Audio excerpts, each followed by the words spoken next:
Dito. Ano ba yan? Ako to, dito. Buksan mo ako. Buksan mo yung pinto. Bilisan mo. Buksan mo yung pinto.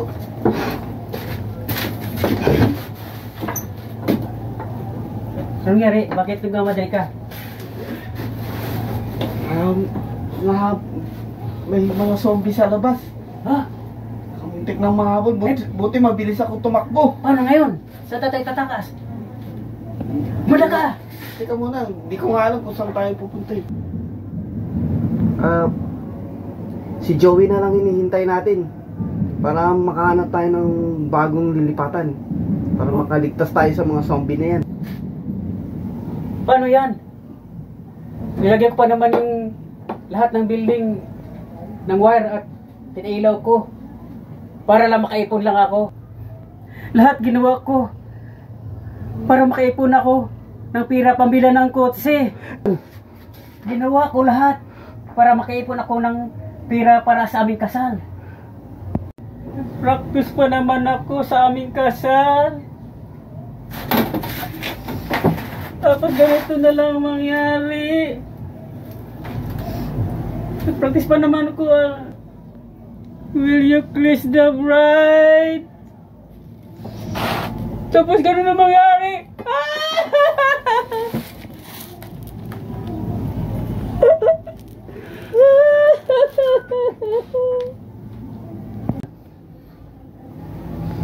Ako nga eh. Gusto ko nang mahawakan yung kamay niya. Tapos maging hawakan yung bewang balikat. Tapos yung buhok niya mahaba. Tapos hawakan ko yung pisngi niya.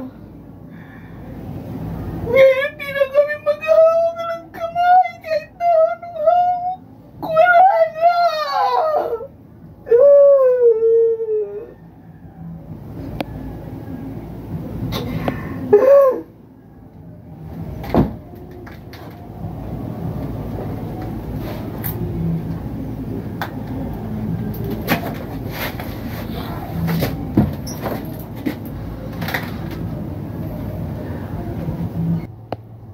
Pero di bale, kailangan makabalik dito si Joey para makahanap na tayo ng ng manlilipatang lugar, kasi kanina maraming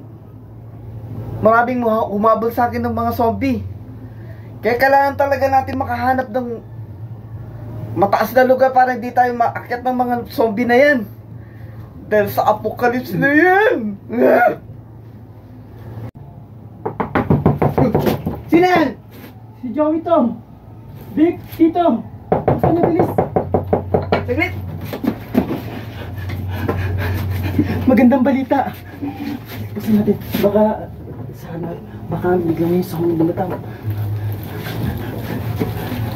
Ano na muna, masamang balita muna. Ang masamang balita, yung mga zombies, kung saan na lang sila lumilitaw. Kanina, bigla nila akong sinalakin mga zombie, buti lang nailigaw ko sila. At, magandang balita kasi, habang hinahabol ako ng zombie, merong helicopter na umaandar sa taas ko. Nagbaba siya ng naghagi siya ng mga leaflets. Kaya habang tumatakbo akong ganon, nakita ko yung leaflets. Kaya bigla akong gumanon. Tapos ano nakalagay sa leaflets? Nakalagay sa leaflets. Magkakaroon na, liligtas sila tayo. Doon sila banda, bababa sa may tower. Saan lugar yan? Ha? Sa tower dito. Isang oras lang mula rito sa atin, hanggang doon. Diretso lang? Oo. Narinig mo? Ligtas na tayo, pero merong Big. Oh. At dito pala, Big. Dahil sa mga zombie na yan. Ako si Vic. Big. Tito. Ang problema, mula rito sa kinaroroonan natin, may mga zombie na pag-gala-gala doon. Malapit na dito? Malapit doon sa tower mismo. Kaya kailangan, meron tayong mga armas.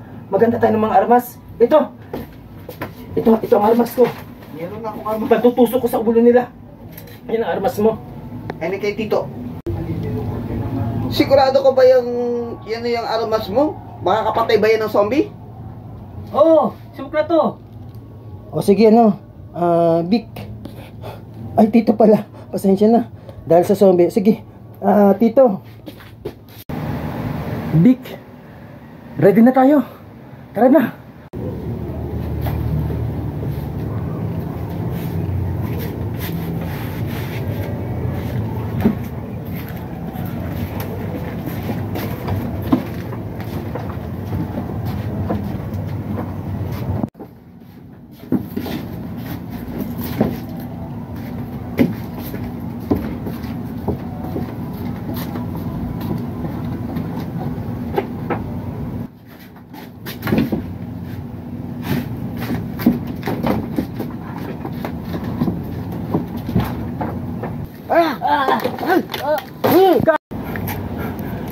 Vic, Tito, dito, bilis.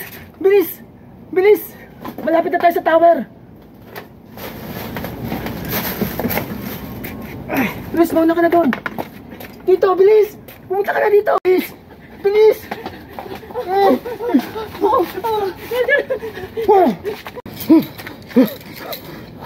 Bilis, mauna na kayo. Ako nang bahala rito.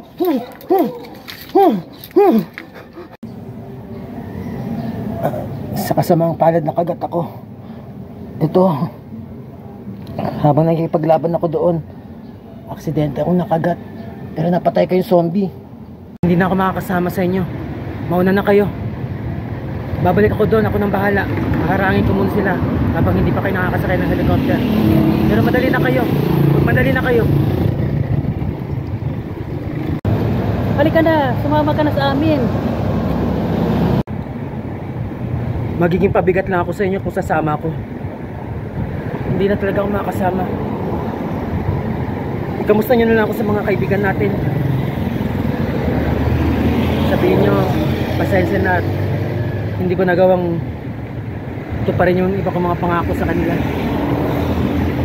Ganun na rin sa girlfriend ko. Pakisabi sa kanya na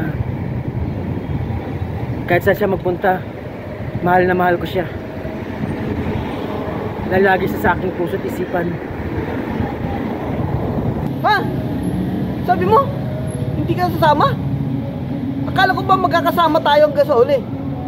Magbabanting pa tayo ng matagal. Ano ko ba? Tapos yun ang sasabihin mo? Paano yung halimbawa makakita tayo ng mag? Iinumin natin. Sama-sama tayong tatlo. Ano ka ba?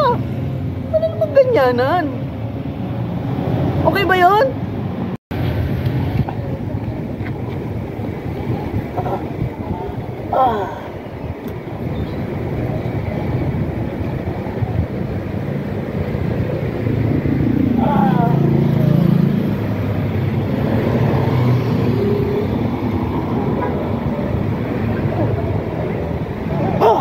Kailangan kasama natin siya. Sama-sama tayong tatlo kahit anong mangyari. Di ba, Joey?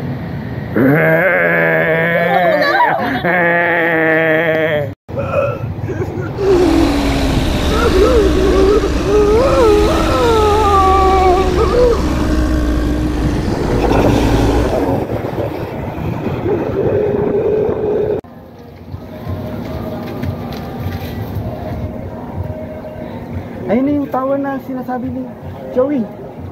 Diyan tayo akyat. Tara, bilisan natin.